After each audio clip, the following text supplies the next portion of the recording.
Долги судски процеси, затурени предмети, застарување, неказнивост на сторителите. Се заедно недоверба во правораздавањето. Низок општествен рейтинг на актерите во правосудниот систем. Дененове беше напишано дека на пристрасното и неодговорно правораздавање е вплетена и мрежа на обвинители, суди, адвокати. Колку оваа констатација е реална? Прашање за еден од најекспонираните бранители кој застапуваше и ги бранеше дел од предметите поврзани со преслушуваните разговори, вклучувајќи го и екс-премиерот Никола Груевски за упадот во законодавниот дом. Македонското правосудство го следи некоја подолг период негативна слика, застарување на делата, одоговлекување на судските процеси, неажурност на обвинителите, судиите, понекогаш па и вие, адвокатите, како свесно да наоѓате начини и модели за да се пролонгираат процесите. Каде води овој негативен тренд? Негативниот тренд е многу одавна. Не е од сега негативниот тренд кон судството, по мене, бидејќи сум доста долго во него, започнува негде од 2005-2006 и постојано паѓа, така што не знам кога ќе дојде до дното. Но не е само во тој дел проблемот. Проблемот е во тоа што се повеќе се појавуваат предмети во кои што политичкиот интерес е поголем од фактите и доказите кои што се нудат во самите предмети. Бидејќи сум во поголем дел од предметите покренати од некогашното СЕО, можам да ви кажам дека во конкретниот случај неквалитетот на самите обвиненија, неквалитетот на доказите кои што се нудат кон тие обвиненија е токму причината поради која овие предмети паѓаат, се укинуваат. Не е тука ниту судството, ниту нееднаквиот третман до тој степен, туку проблемот е во неквалитетот на она што се понуди како обвиненија и што се тера во тие предмети на некогашното СЕО. Овој период актуелна е темата околу состојбите во судскиот совет. Се зборува дали е потребно да се оди на варијантата на барање на поединечна одговорност или на некој начин на целосно рестартирање на правосудниот систем. Што е најдобриот модел во вакви околности? Јас мислам дека во судскиот систем треба да има реформи, но никој не сака да тие реформи реално ги спроведе. Не е спорно дека се неопходни реформи. Но никој не сака реално да ги спроведе. Тоа е проблемот. Она што се случуваше во Републичкиот судски совет, јас би го нарекол ужас. Катастрофа за самото судство и за самиот правосуден систем. Затоа што она што таму се случуваше со погрешна примена на нивните акти или како што тоа многу го професори и еминентни стручњаци го нарекоа злоупотреба на правата и незаконско постапување согласно деловникот. Тоа е недозволено. Затоа што такво постапување го руши самиот судски совет. Имаме рушење на тој судски совет уште со изјавата на претходниот председател кој што наведе дека има притисоци од судско, политички и бизнис елити. Ако се тврди дека постои таков притисок, кој што го потврди и сега скоро сменетата председателка на тој исти судски совет, тогаш тие треба да излезат со имиња, со лица кои што тоа го чинат, затоа што тоа е кривично дело. А доколку не го пријавуваат и не ги кажуваат тие лица, тие исто така сторуваат кривично дело со тоа што прикриваат извршители и кривични дела. Таков е КЗ. Не ви изгледа симптоматично што и обвинителството, например, не реагира, например, во најмала рака под допрен глас? Сепак станува збор за сериозни обвинувања и од поранешната председателка Црвенковска, па и сега разрешената Весна Дамелова. Обвинителството би морало да постапува по допрен глас. Јас искрено ви кажам, дури нееднаквоста во третманот на самото обвинителство при постапувањето го гледам помеѓу она што се нарекува предмет за организатори за 27.4. и она што се случуваше во Републичкиот судски совет. Господинот Трајко Велјановски во организатори е обвинет за погрешна примена на деловникот во законодавната власт. Овде имаме погрешно толкување и примена против законите, така тврдат дел од стручњаците, во Републичкиот судски совет или третиот дел на извршната власт. Сега истото обвинителство.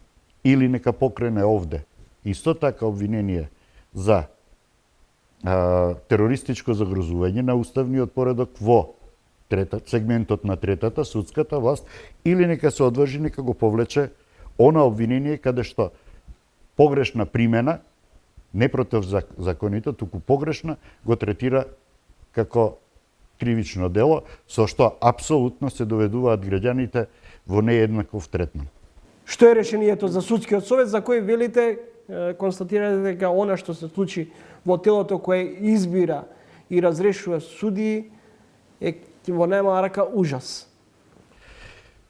Ако имаат доблест и ако сакаат добро на правосудството, би требало тој Републички судски совет да самиот се распушти и да се изберат нови луѓе кои што таму би дошла и кои што таа функција би обавувала, затоа што сега изборот од овој состав на Републичкиот судски совет на било кој судија во било која инстанца во најмала рака ќе биде доведен под некое сомнение, што најмалку му треба на правосудство.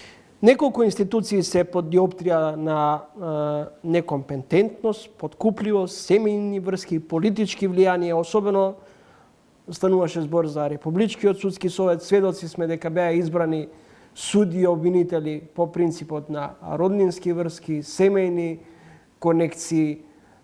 Дали со ова е нарушен имиџот па и стандардот на изборот и на судии и на обвинители? Па јас тука не би лоцирал одговорноста само во Републичкиот судски совет. Затоа што Републичкиот судски совет може да избере судии и Советот на јавни обвинители од оние кои што ја поминале академијата.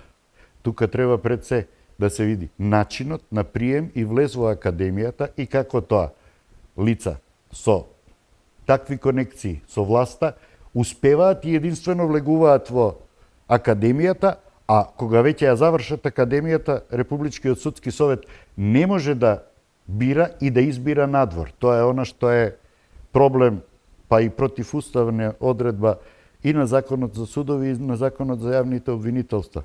Затоа што со овие закони, онака како што се сега поставени, се прават, јас би рекол, средновековни индиски касти.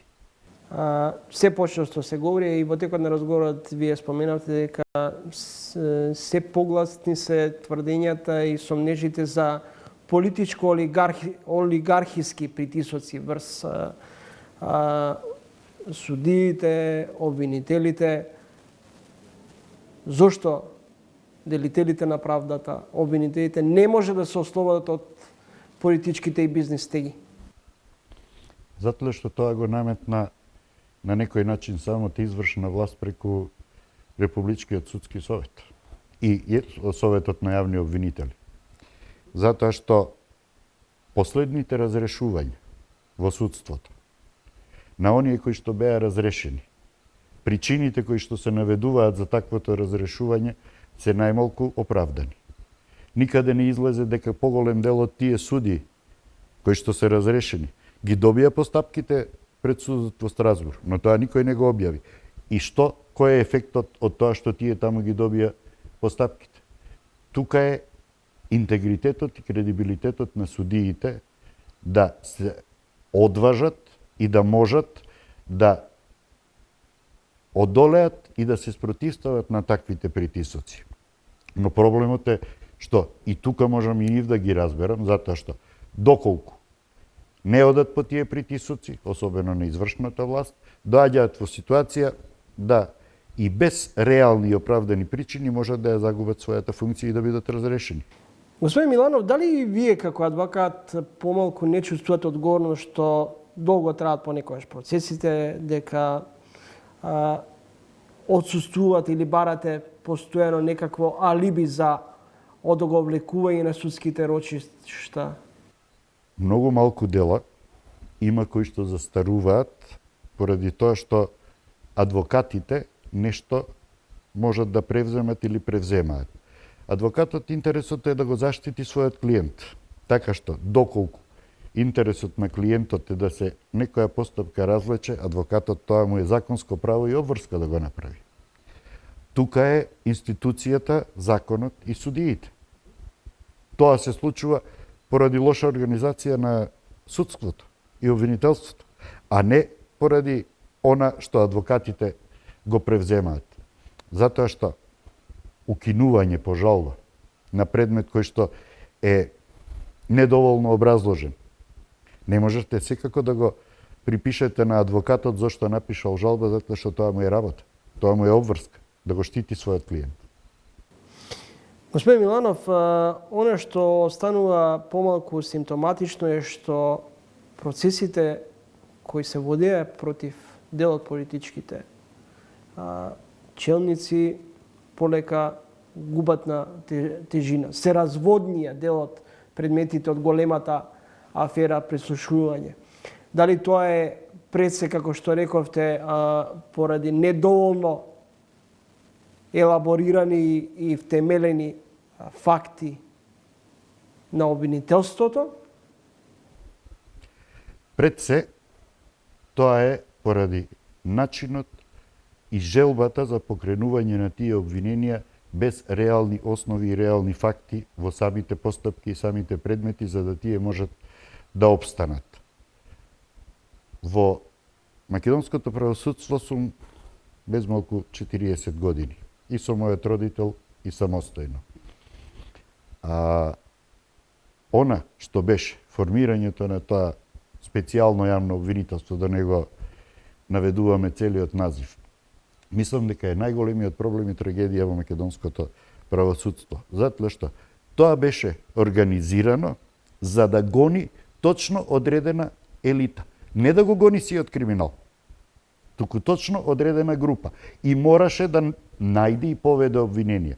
Зошто паѓаат? Затоа што немаат реална основа, реални докази да го докажат она кое што се тврди. Претпоставам дека се сеќавате 96-та се направи оној генерален реизбор на судиите. Каков модел на прочистување е потребно во македонското правосудство? Па јас не би рекол дека треба прочистување. Затоа што јас би рекол дека добар дел од оние кои што се суди имаат квалитет, познавање и квалитет, но треба да се работи на нивниот интегритет и нивната самостојност во одлучувањето, да тука се охрабрат, да тука се поттикнат, за да може да реално имаме. Тој генерален реизбор или нов генерален реизбор, мислам дека ништо нема и не може да реши. По мене. Кога последен пат сте комуницирале со поранешниот премиер Никола Груевски? Тоа е многу одамна, тоа е некаде 8 до 10 месеци по неговото заминување од Република Македонија.